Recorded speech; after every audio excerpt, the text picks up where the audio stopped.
and welcome to Drive the Bid, the show that's brought to you by AutoHunter.com, which is driven by ClassicCars.com. Now, AutoHunter.com is an online auction with cars going live every single weekday, and if you're interested in buying or selling your classic car, be sure to check it out. Now, I am Jeff Sutton, and I'm joined by Shiekhi on the left and Diego Rosenberg on the right. Howdy. And today, we're going to be talking about some car news, and then we're going to go into our main topic, which is orphan cars, or cars that exist as reminders of a dead brand outliving their manufacturer. And of course, at the end, we'll highlight some of our picks off of the AutoHunter website and some of the cars that are currently live on the site. But before we get too far into it, first we have a sponsor, and that is LandAirSea. So today's episode of Drive the Bid is brought to you by LandAirSea. So keep tabs on all of your vehicle assets from the palm of your hand. Remember, with LandAirSea, theft is temporary. Visit LandAirSea.com to order your LandAirSea GPS unit for your classic vehicle.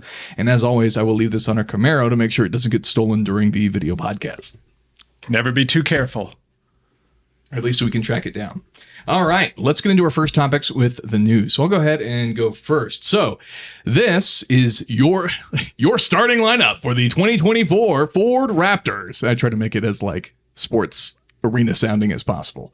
But basically, these vehicles are starting to be produced and show up by the end of summer. And so the main feature, obviously, is we have new stylings for the Ford Raptor and for the Ford Ranger Raptor and Ford Ranger. So the weird part about these is I didn't realize how expensive these were getting. So the regular Ford Ranger starts at $35,000. And then the Ford Ranger Raptor is $60,000. 60, ouch. Yes. Man, I was thinking like starting price. Yeah. So the Ranger Raptor is going to have the Raptor, the Bronco Raptors V6, except it's producing 405, which I believe in the Raptor it's 418. Raptor? Yeah, you've never heard that? No. Raptor is like the name that it's been given. Bronco Raptor. Raptor. Okay. Yeah, but I can't believe how expensive these are. Yeah. See, like for this being a midsize, obviously we have the Maverick now for the cheaper truck, but like probably the reason the why. price of this is what I feel like full-size trucks were like just a few years ago, or it's still some are in some instances, right? You could still buy, I think, a full-size truck for less than 60 grand. What was the base price for the Ranger when it first came out a few years ago? Oh gosh, you're talking about the early 2000s Rangers? No, like a few years ago. Oh, the 19 or whenever it came back. I would think probably mid to high 20s. 25 or high 20s. You know what? Let's Google that real quick. We do have the technology, right? We can pull it off. Ranger MSRP. Ask Siri. I refuse. I don't like the way it works. It looks like you could buy some of the older Raptors for $29,000. Older Rangers. Older Rangers. Yeah. Thank you. Ranger Raptor. Everything starts with an R, and I'm getting them confused. Yeah, so you could buy some of the older Rangers for, it looks like, starting at as cheap as $27,000 in some instances. That's for 2023 even. So the fact that it's jumping to 35 is quite a big jump, which they're not the only one. I think just about everything for the next generation is going up in value quite a bit. What is GM's series of pickups starting at? What is it? The Colorado? Is that what it's called? The Colorado's their midsize. Yeah, I have no clue what the prices are. I mean, is it as high, you think? I doubt it. The ZR2 probably gets up there, but I think the ZR2 was like, what, high 40s maybe? Okay. I don't think they ever got that expensive. But yeah, they're here. I think they look really good. I personally like them a lot. I think they look better, dare I say, even than some of the F-150s. I think they have a nice proportion to them. What's funny to me is looking at the Raptor version, obviously, we have that one that's on the middle on the right side. It looks so stocky, knowing that it's slightly smaller, which I don't know. Actually, this could be the same size as a full-size truck from like 2005 2005, right? Oh, yeah. Very likely. Yeah, because everything just gets bigger over time, especially with trucks. Right. Well, what people don't realize is that the current Raptor and like TRX are actually wider than a Hummer H1. Yeah, so I can believe that. I would believe that a Ranger Raptor, a new Ranger Raptor, would be the size of what used to be a full-size pickup, which is crazy. A Hummer H1? They're wider. Yeah, they're about an inch wider. Isn't that crazy? Does it fit in a car wash? It breaks the car wash. The truck breaks the car wash. All right. Diego. Okay. I went to a Mazda dealership over the weekend to take a look at a CX-50. I'll get to that in a sec. This right here is the CX-90. They had them in the lot, so they have just arrived. I guess it's kind of the replacement for the CX-9. I'm not sure. I think they're selling them concurrently, maybe. This is a pretty nice vehicle as far as SUVs go. I'm not really into SUVs. It's supposed to have a pretty nice straight six. Brand new straight six. Yeah. But I think this is probably a little bit large for my needs, if not my pocketbook. But let's go back to the CX-50. And maybe this also suffers from the same issue. These are the trim levels for the CX-50. There's an S, there's an S Select, a Preferred Plus, a Premium Plus, a Turbo Meridian, and a Turbo Premium Plus. Those are all the trim levels for the CX-50, and it's ridiculous. So the CX-50, I like the CX-50 quite a bit. We actually had one to review. We had a turbo, which that engine is used pretty widespread across Mazdas because that's the 2.5 liter turbo, right? That comes with all-wheel drive as well, usually. Yeah, all of them have all-wheel drive. Yeah.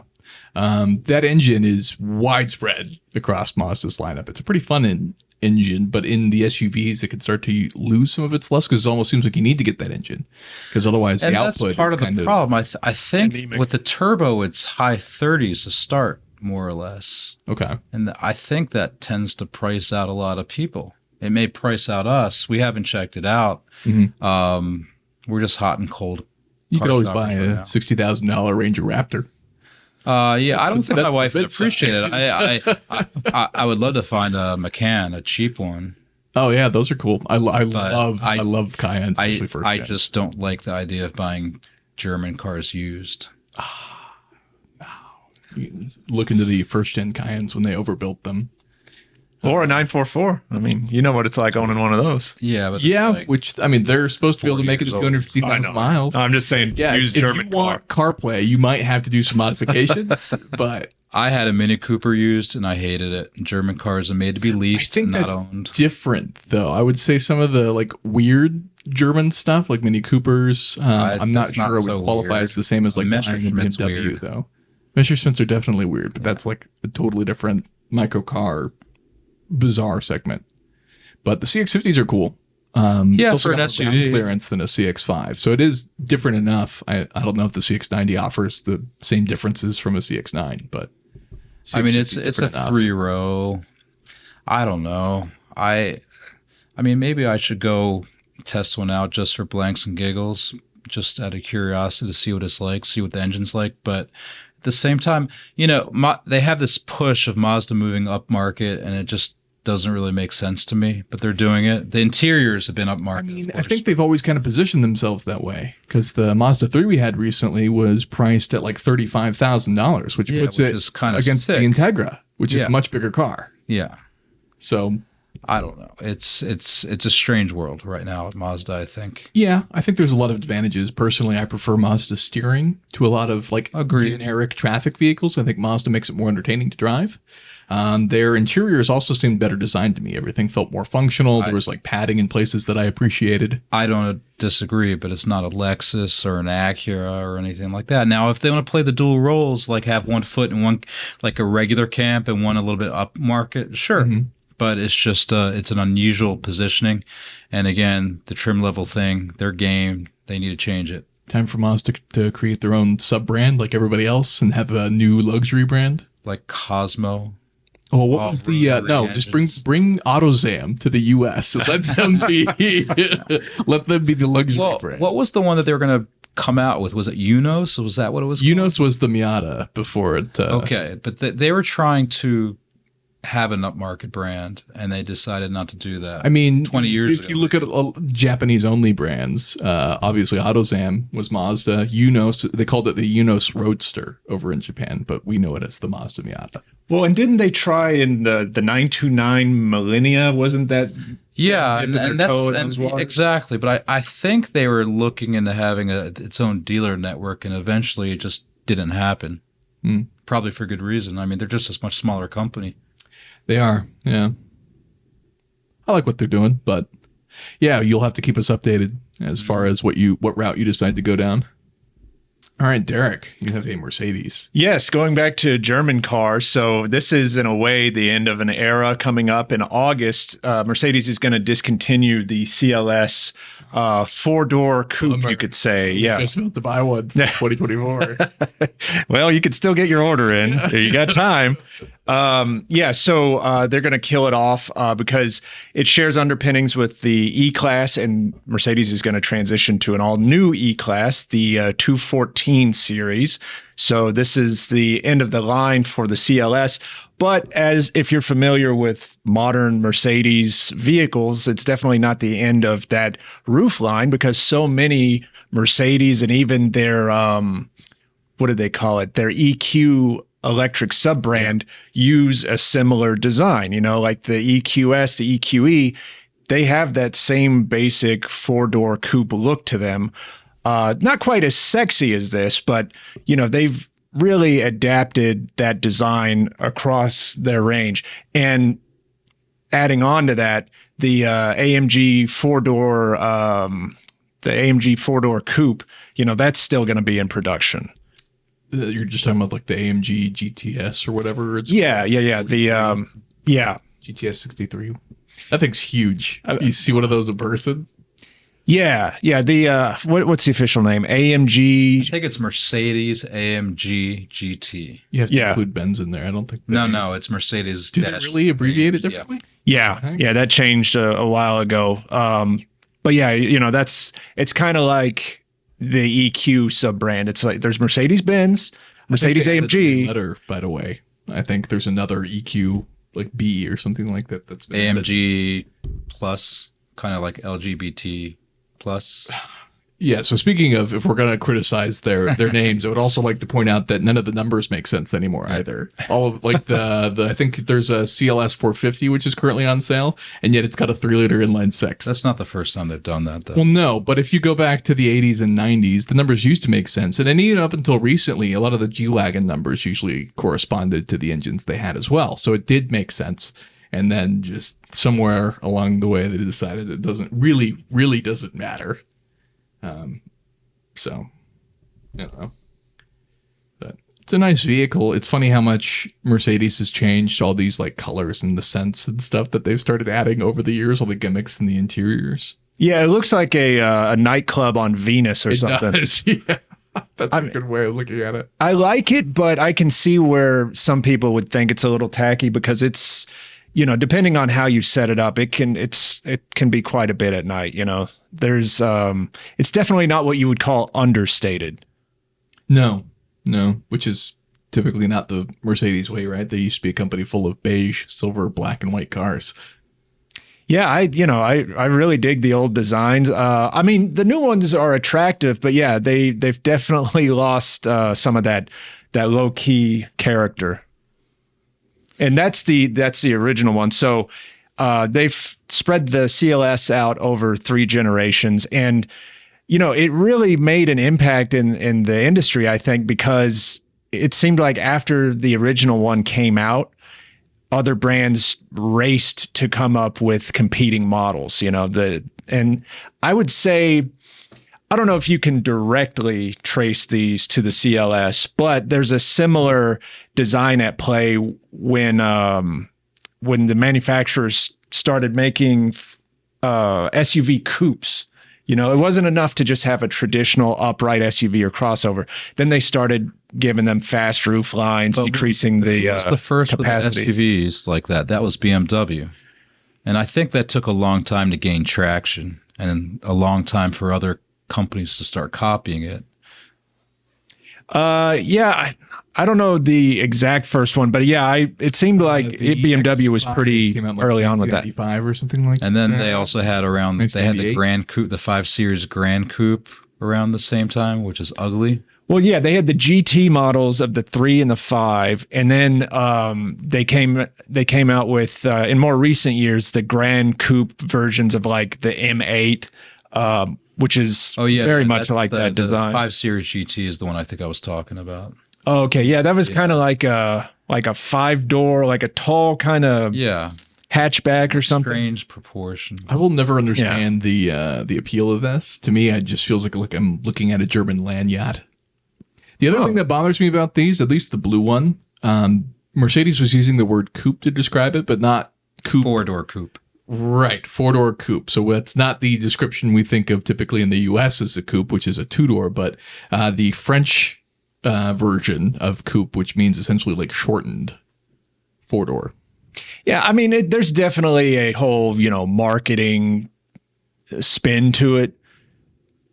But I feel like we shouldn't even use the word coupe at all. I don't care if there's multiple. I don't know. I think four-door coupe suits it perfectly. I would just call it a saloon. Oh, well, that might work in Europe, but here people would be like, well, what's that mean? True. It's where I get beer Yeah. and sarsaparilla. And tell people you want to meet them outside at 12 o'clock noon, 12 o'clock high. Yeah, and Diego pays for everything with one coin just flicked onto the bar top. Yeah. All right. More truck news. This wasn't intentional. There just happened to be some truck news. So these are the limited edition Ram Rebel and Ram TRX Lunar editions. So this is also being built as let's call it the last call for trucks. So obviously they're doing the muscle cars farewell, and with the announcement of the electric Ram that's being showboated everywhere. They're also doing some final editions of the current Rams. And so they're going to have these lunar versions, which are going to be finished in ceramic gray paint. The Rebel is supposed to start at $72,000. And then the TRX will start at $108,000. And then Dodge wants everybody to know that these are going to be, they're not Dodge anymore. Ram wants everybody to know that these are going to be limited production vehicles. And then they're going to have a nice blue contrast stitching in the interior. So if ceramic gray paint and blue stitching is appealing to you and telling people it's limited lunar edition, then you can buy one of these, which will likely have ADM. Yeah, so does the Lunar Edition mean the prices have shot to the moon, or is that just... Yeah, that's what I would interpret it as, yes. The price of exclusivity, I guess. Yes, Lunar Edition and their limited edition. So do you know why they have two different grills? Because these are basically the same vehicles, except for maybe wheelbase. Oh, no, these are totally different. So one's an old Ram and the other one's the newer Ram? So the one on the right is the Rebel. And so that is like basically a fully loaded off-road package for the 1500. The one on the left is the TRX. So that's the wide-bodied Hellcat powered 702 horsepower truck. Okay. That's basically like the Raptor killer is what so it's really it was just Dodge's choice to give them different grills. Yes. Ram. Sorry. Ram. We don't want to cease and desist, Diego. Stellantis would be very upset with you. Ram. So two totally different trucks. Even within, they have various different like grills. Like the Ram actually had two different front ends, depending on the regular Ram 1500 had two different front ends, depending on what headlight package you got. So you could see different like headlights depending on the model as well. So they don't make it easy to keep track of which Ram is which. And then coming up with random names like Warlock and all that other stuff that they were coming out with. Well, Warlock is an old name. It's like from the 70s. Really? Yeah. Yeah, see, I had no idea. I also didn't know what Shakedown was until a week ago. I didn't know what that was based off of. That's a Bob Seger song, I think. That also used to be my... Dodge built a car for Bob Seger. But what is it in Dodge's case? So in 2016, they built a 1971 Dodge Challenger with all modern components. And then they unveiled it, and they're like, check this out. This is the Challenger Shakedown. Yeah, and it had the black and red stripes and stuff. And then now the last call car is a tribute to that. So Dodge making modern heritage with a car they built a few years ago. I think it has a 6.1 too, so it doesn't even have the 6.4 that's in the last call scat pack. Well, the side said 392.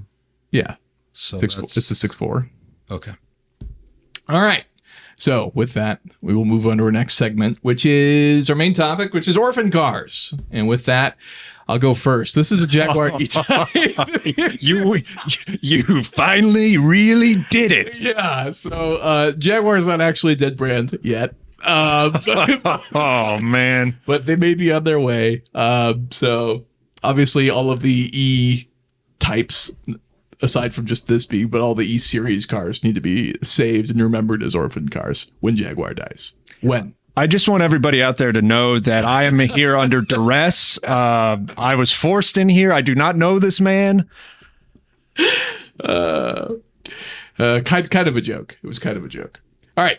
So I'll go first. We'll kind of just go one at a time, running through some of our quick list of cars. This is a 1978 Pontiac Trans Am. And to me, this is one of the goated Pontiacs because I am a huge Smokey and the Bandit fan.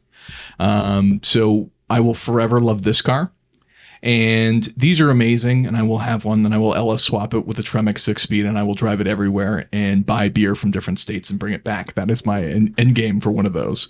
But in the meantime, they don't make these new anymore, and obviously the Camaro exists, but what some companies have decided to do is build modern versions. And so this is from Trans Am Depot. It's obviously a Camaro that's been very heavily modified. In their words, they've touched just about every single panel, and you can see that this one even has T-tops, so even the taillights get changed, the front end gets changed, and these are great. They even offer them with various performance upgrades, so if you want more horsepower, they will do all sorts of changes for you for the cars. And I personally think they look fantastic. A lot of these sort of modern retro cars that we get, especially when they're made by third-party companies, just don't quite seem to hit the mark sometimes for me.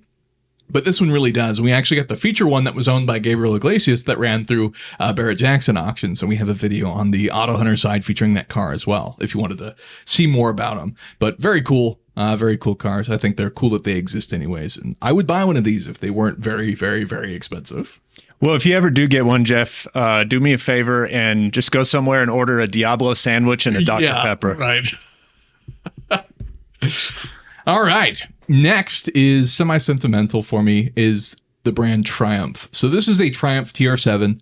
It is an awesome wedge of a car, one of the last cars that would be produced by Triumph. Now, Triumph is really cool because they have a rally history. I'm semi-partial to the TR7 because my dad has a TR7, and so I grew up going to meetings for British car clubs.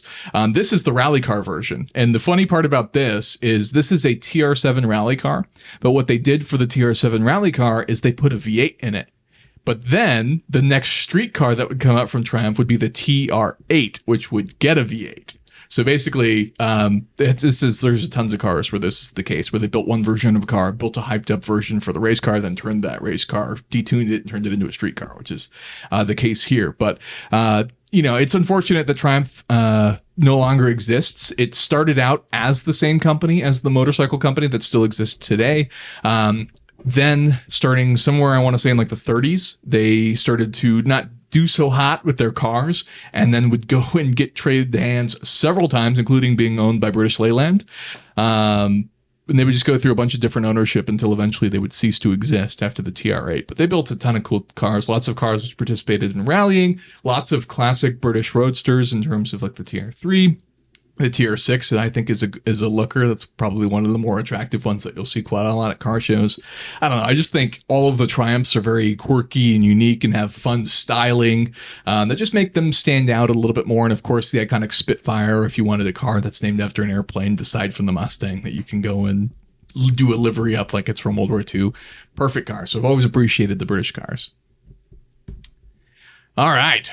Saab. Saab is another one that I'm very disappointed about, especially because they kind of tragically met their fate at GM's financial disaster. But this is a Saab 900 Turbo, which is probably the most iconic car and seemed to be kind of coming up in value lately, right? There's a lot of these that tend to trade hands and sell for ridiculous amounts of money. But one of the things that cracks me up about Saab is they also have rally history. Actually, some of their early cars, even driven by, I want to say Stig Blomqvist, drove some of their early front-wheel drive cars in the I want to say maybe 60s, but either late 50s or 60s. I could be horribly wrong in that. But they had some front-wheel drive rally cars that participated and actually were somewhat successful against all these other rear-wheel drive cool cars. And the Saab 900 remained relatively unchanged. They built this core structure that was supposed to be one of the most technologically advanced crash structures at the time because of the way the windshield sort of frame and A-pillars were supported into the actual structural body of the car. So doing a rollover test, these cars were one of the safest cars that you could be in. And of course, they got a little hopped up with the turbo power plants, despite being family cars and remaining relatively unchanged, because even when GM bought them, GM wasn't quite ready to start doing their own thing yet, and so they built a continuation version of the 900 that's generally not regarded as the best example of the 900s. People say they generally prefer the Saab versions, not the GM reproductions that existed for a few years, but they exist nonetheless. This is also something Saab built for those of you that didn't know. This is a Saab Viggen, and obviously this is a jet that would have fought for Sweden in the event that anything happened. Quite a crazy looking plane, so crazy in fact that they made a Saab after it, and so this is a Saab 9-3 Viggen. Only one of those fits in a car wash. Yeah. But super cool history. I mean, how can you not love Saab? One of the things that I think is hilarious about Saabs is if you've never driven one, the key, the ignition is actually in the center console. And then on top of that, if it's a manual, the car has to be in reverse in order to pull the key out. So you have to physically move the gear lever into reverse, which a lot of us, will either leave it neutral or first most of the time, I think, when we're driving a manual. And so to put it in reverse and then make sure you get that lockout engaged, and then you can pull your key out of your central ignition. So fun, quirky cars that I just, it's a shame that they no longer exist. Towards the end there, they were basically just building Saab versions of other GM automobiles, like the Saab or even the Subaru. Well, they had a final Saab. I don't remember what it was called. I don't know. It was just an updated 9.3, but I think they look pretty good. Well, they had a 9.5 too, which was, to me, yeah, the very 9.5. attractive. The 9.5 in the 80s was a hot sports sedan, for sure. It's faster than most. Speaking of the 80s, I got to make this connection. Did you know the Saab 900 Turbo is technically a James Bond car? No. Not in the movies, obviously. There's also Triumphs that are James Bond cars, not in like a traditional sense of James Bond cars, but featured in a lot of James Bond films prominently. Oh, okay. I've missed those. Go to the wiki page. There's like movie credits for Triumphs, and there's several James Bond movie credits. Oh, I think there was one in a short scene in Diamonds Are Forever. That might have been a Stag. But the Saab 900 Turbo, in the 1980s, there was a continuation James Bond novel writer, John Gardner, and he had for 2, 3, maybe more of his novels in the 80s, he had Bond driving one, and it got the nickname the Silver Beast. The Silver Beast. Yeah. Strange times. Yeah, I don't know if anybody's ever associated Beast with Saab. That's quite the Yeah, it's a this baby. Yeah, exactly. Yeah. Yeah, if you've got missiles and machine guns, yeah, it fits. Yes. Yeah, that might work well for them. And I think, if I'm not mistaken, isn't Saab supposedly potentially coming back? Rumorings of coming back as an electric only company, at least the remnants of what existed of the manufacturer. Yeah, I read something about that, but I think that was a long time ago, like Saab, 10-something years Saab ago. company, people that kind of sold stuff away to everything, but somehow retained some rights in Sweden or something. I think it's them. I don't think it's a GM group that's putting stuff together to come back. I think it's Sweden happenings are potentially bringing back Saab as an electric company, but it's just whisperings, I think, at this point. Yeah, I wouldn't hold your breath for it. Yeah. All right, Diego, this is your crazy automobile. Okay. So as far as orphans are concerned, I try to think of something American, like a Graham, something, off the beaten path. And then I thought, well, it doesn't have to be American. And then I remembered a weird car I saw in a book, which we'll get to in a moment. But we'll start off with this, which is, and my French isn't good. I got a little je ne sais quoi, but I don't know how to pronounce Panhard, but maybe that's how you pronounce it. Panhard to you gringos out there. This is one from the 30s. I sat in one of these once at an auction. I think it was in Greenwich. Maybe not Greenwich. Fairfield, Connecticut, I believe. The steering wheel's in the middle. But this is kind of like a French luxury car from the late 30s. Kind of cool. But then we go to the next picture, which has the weird car after the war. Well, anyway, I had this book that had a bunch of weird cars like Messerschmitts and Trabants, and this was in it. And it looks like, I don't know, it looks like a frog that's about to spit something in a spittoon. I was going to say, it kind of looks like a Nash to me. Oh, no. I mean, I could see why you think that, but I mean, Nashes look good in comparison. Like an air flight. This looks not bad. Well, I think it's kind of interesting nonetheless. It's got a lot of aluminum constructions. It has a air-cooled boxer twin. Aluminum construction? Yeah. When was this car built? 1953 was when it was announced, and I think 54 was the first year. Wow. And I think this style lasted through 58, and then they had a restyle, which looks kind of it's not as, I don't know, the restyle, which we don't have pictures, is not as nice. This one kind of has a little bit of a certain appeal. The other one was a little bit more mainstreamed. But then you go into the 60s. In the late 50s, Citroen purchased them, which maybe isn't a surprise. And in the late 60s, they kind of redesigned it. And I think this is called the previous one, I think, is the Panardina or Dyna. I'm not sure how to pronounce it. Dyna. That's not a very French-sounding name to me. But in any case, the next one's called the 24. I think it has the same kind of equipment, like an air-cooled Boxer 2-cylinder. But go to the next picture. You can see from the back. I think it's kind of stylish in its own way for, let's say, early 60s French cars, if not European. The trunk looks huge. Looking at that body line behind the rear pillar. And I think the font is pretty cool, too. Yeah, that, God. It's like a badge. I was almost going to say maybe German. In any case, I think, you know, for what may be a very similar car, it's interesting to see how they went from so goofy to something that was pretty contemporary and stylish.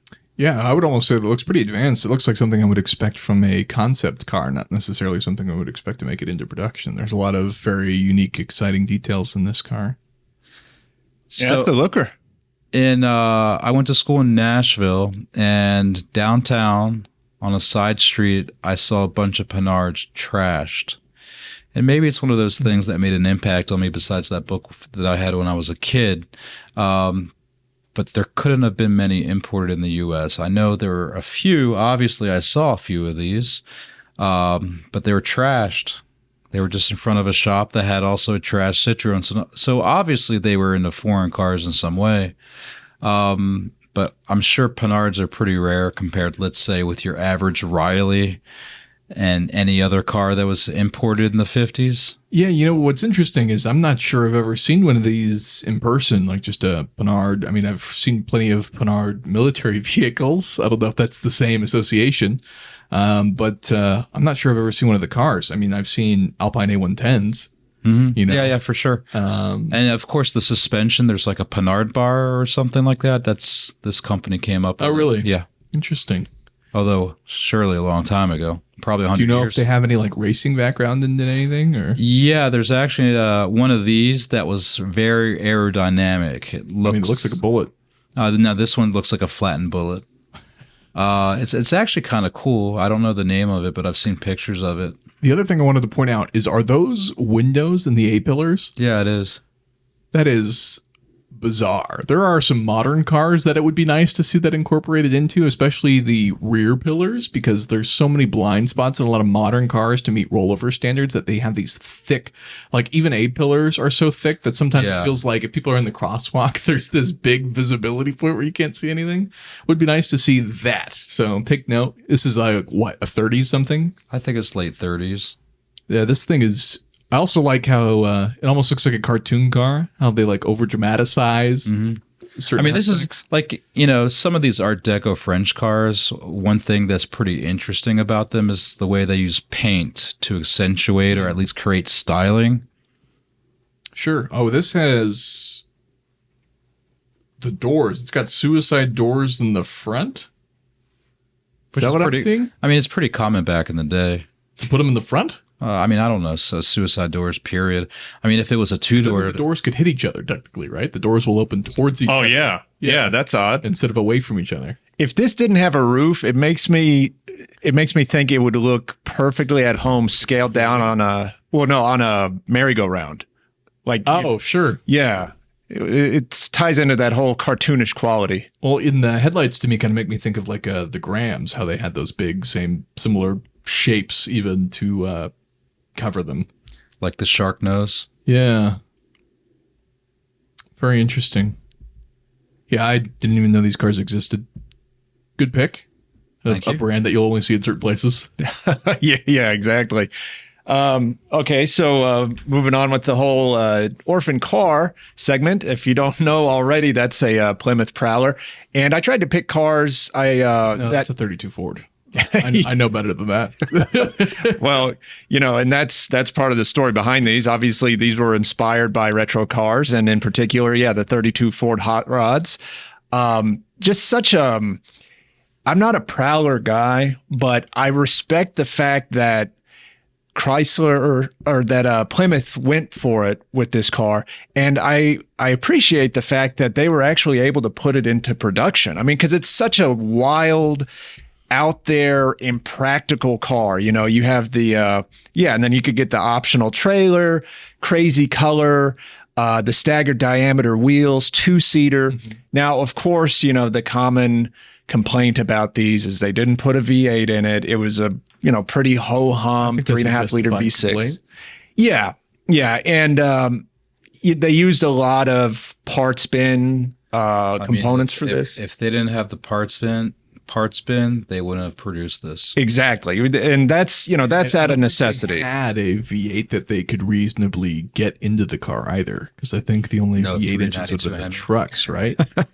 Yeah. I think the only thing they had were the trucks, which was a 5.2 and a 5.9 or 5.9. Probably back then. And a 360.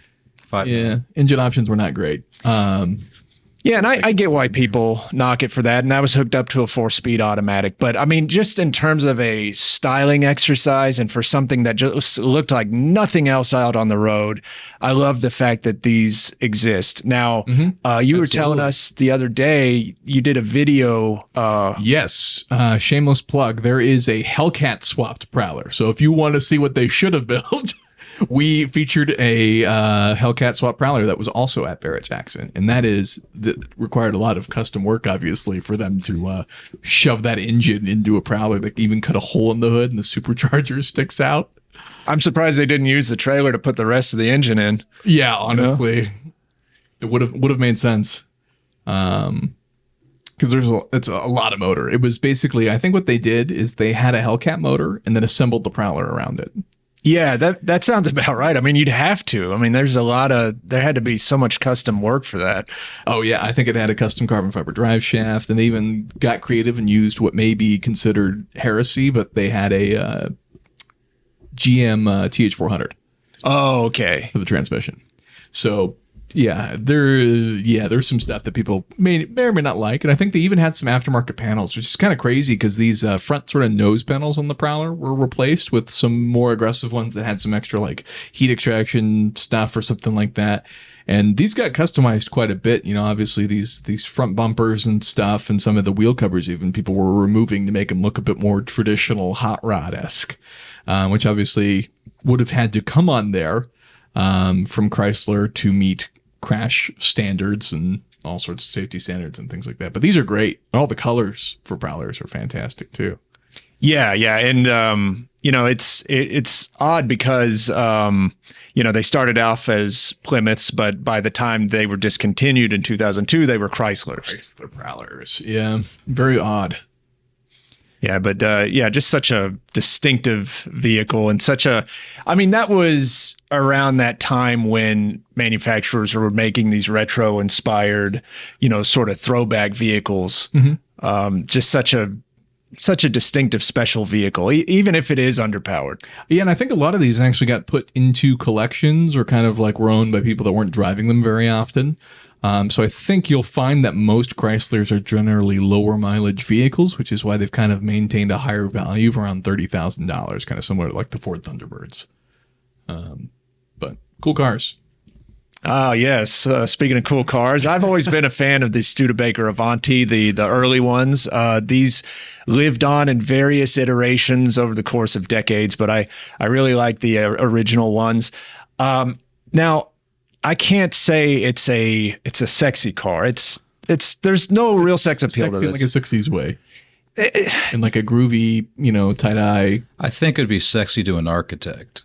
Yeah, that's what, to me, this looks like a sort of a professor's car, which I like. I like it. It stands out, but it's understated at the same time. It's got that dichotomy going on. And this was a pretty fast turnaround. Now, unfortunately, this came at a time in Studebaker's history where it was close to the end of the company as a whole. So it wasn't enough to, to save the company, unfortunately. But one of the execs, the president of Studebaker in the early 60s, according to my research, he was on a business trip to California and he started buying all of these car magazines and he started sketching cars. And that was the beginning of what became, well, it was known as the Shiekhi, X-SHE.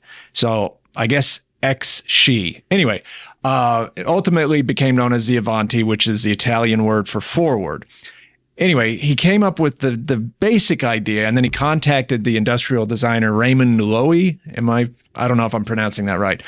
Anyway, Loewy got 3 other designers together in a house that he rented in Palm Springs, and I think in a week they came up with a 1/8 scale clay model. And ultimately, the Avanti was produced. It had a 289 cubic inch V8. Now you could get it with a Paxton supercharger because if I remember correctly, I want to say Studebaker bought the company as a whole, bought Paxton as a whole. And so you had the R2, there was an R3, and then according to what I read, there was going to be an R4, and it produced like 575 horsepower, which for back then was just absolutely nuts. Do you know when they bought Paxton? Because they also had the Golden Hawks and stuff, which were also supercharged. Yeah, Paxton, but they didn't have, I don't think they had Paxton. So they had, what's the other brand? McCullough, maybe? That sounds right. Yeah. So it must have been after that then, which would have been late 50s. Well, here's the other thing. I'm not sure. I mean, I could be totally wrong, but I think they may be the same superchargers. Maybe there was a transition with the company. I can't remember. I could be totally off, but I'm remembering something. Yeah, I'm not sure. And then obviously early 60s would also have Shelby using Paxton superchargers for his cars. Now, here's some trivia about these cars. You see the round headlights. There's also Avantis with square headlight bezels. And a lot of people think that these are 63s and the one with square headlight bezels are 64s. But the truth is that the square headlight bezels were a running change. So late 63 cars may have square headlight bezels. Is there a value difference? Do you know? I'm not aware, but I'm not aware in think general. the circles look better. Yeah, I think me too. The bezeled ones look better. With the square? Yeah. Because these, I would argue these are bezeled too with the chrome around. I mean, sure, these have the round bezels, but if you see the square bezels, is there a way to bring one up quickly to compare? Not conveniently on Okay, TV. fair enough. I think they look better. See, I the squares would fit from the front. They would fit the lines better because there's so many straight lines. But I like the contrast of the round headlights up there. It makes it look a little goofy, but it also makes it look special to me. Yeah, but putting circle headlights in a square box is like that, when you're a kid, you have those games where like put the shapes in the right, holes that would break all the rules. Styling wise, but you could argue this does too if you're looking at the squares. The other crazy part about the Avanti is the Avanti 2.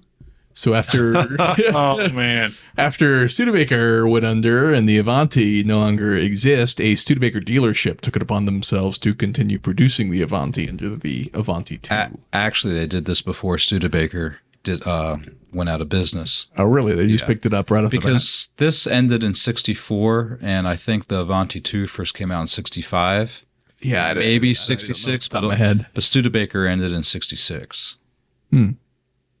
After that dealership took it over, they would build them for a few years and figure some stuff out, and then they would even I think the dealership would actually hold on to it long enough where they would start have to making their own engine adjustments and changes to what was being put in it.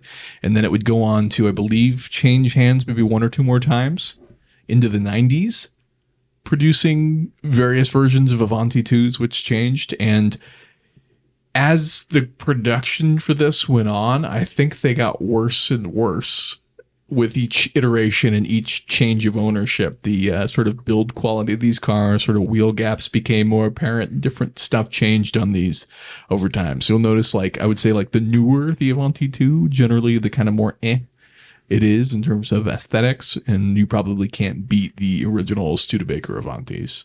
Yeah, as far as I'm concerned, yeah, it's just, yeah, because the later versions, they look kind of cheesy, whether it's the wheel choice or, you know, just certain cosmetic elements. I mean, I wouldn't say these are simple because, you know, there is quite a bit going on with these, but I just think the originals are the best looking ones.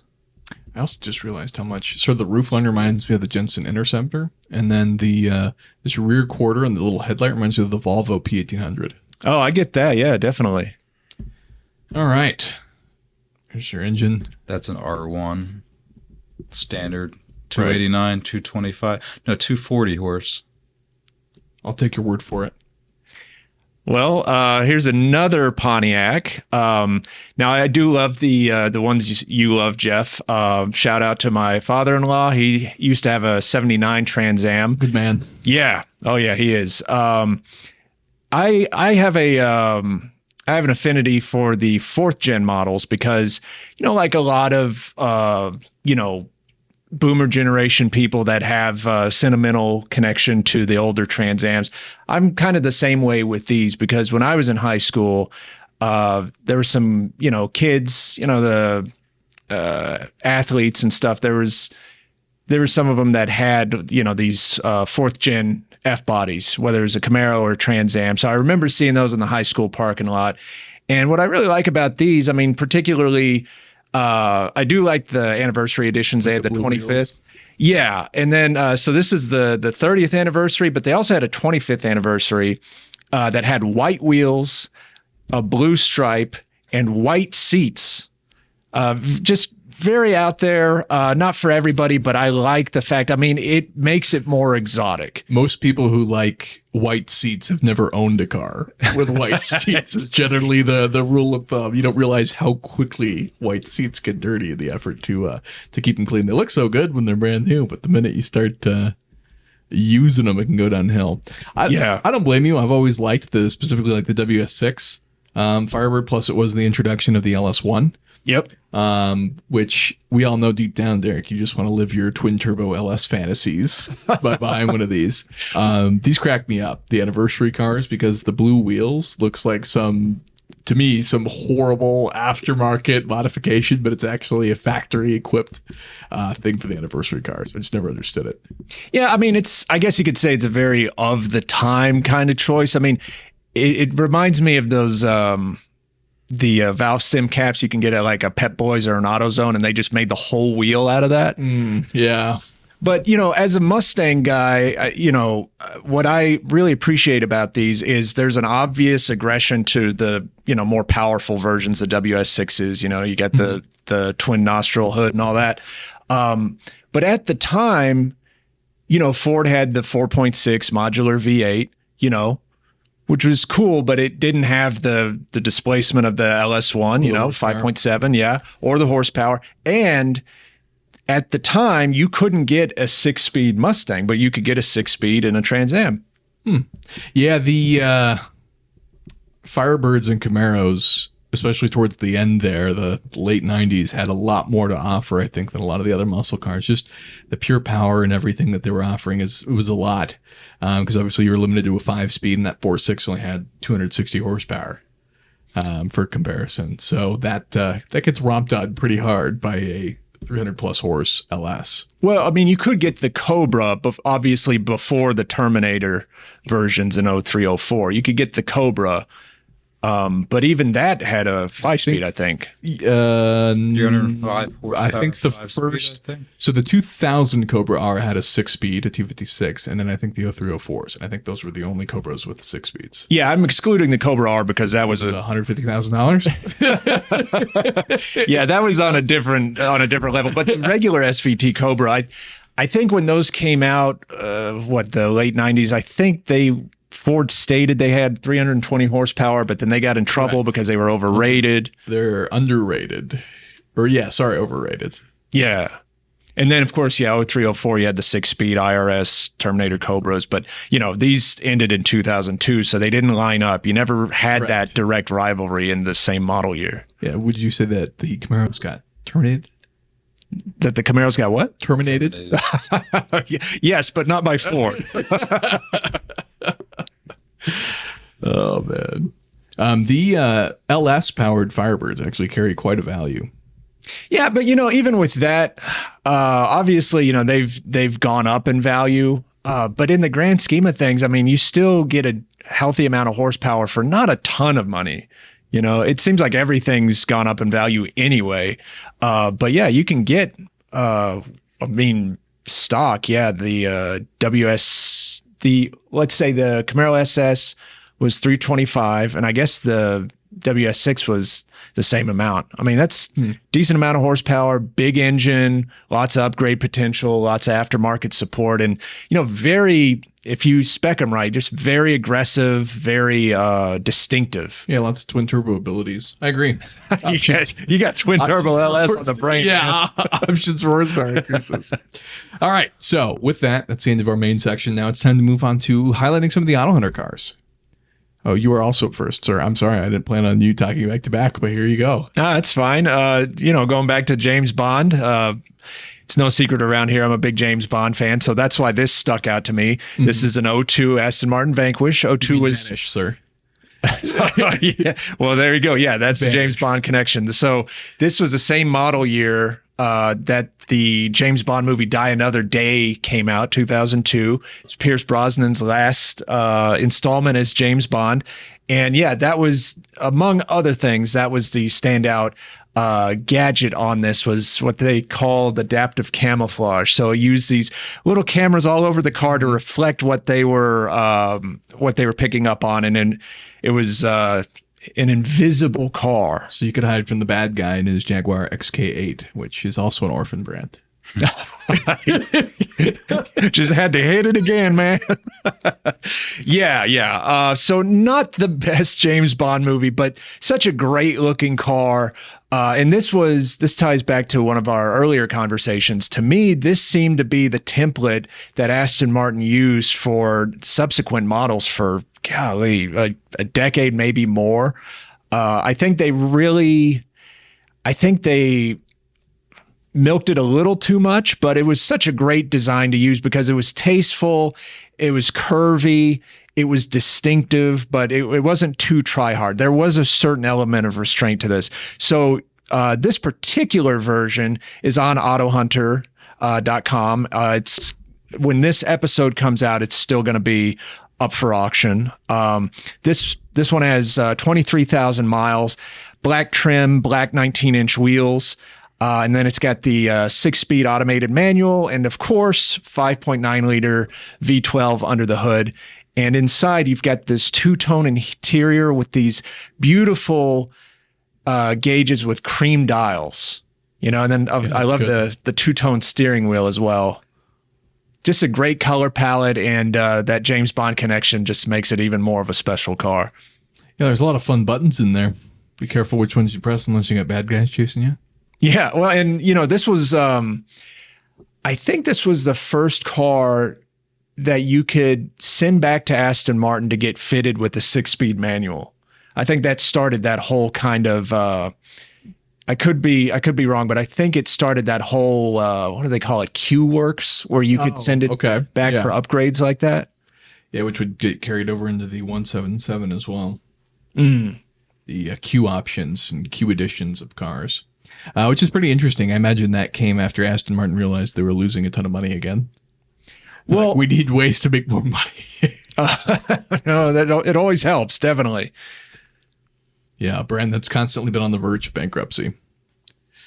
All right. Well, I think I know who picked this one. This is a gorgeous car. Well, we did talk about it before, so. Yeah, I'm cheating, definitely. So when it comes to Thunderbirds, let's say 1964 to 66, I overwhelmingly prefer the 66.